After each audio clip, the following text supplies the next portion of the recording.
భగవత్కృప లేనిది మన సామర్థ్యం ఎందుకు పనికిరాదు.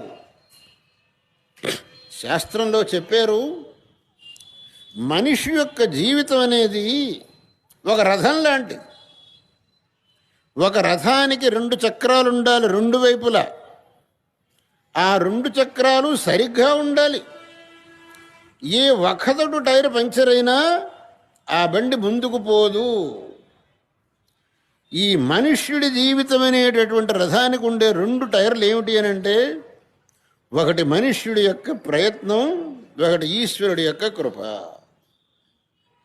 ఈ రెండిట్లో ఏ ఒక్కటి లోపించినా నీ రథం ముందుకు పోవడానికి వీల్లేదు. యథా ఏకేన చక్రేణ నరథస్య గతిర్భవేత్ ఏవం పురుషకారేణ వినా దైవన్న సిద్ధ్యతి.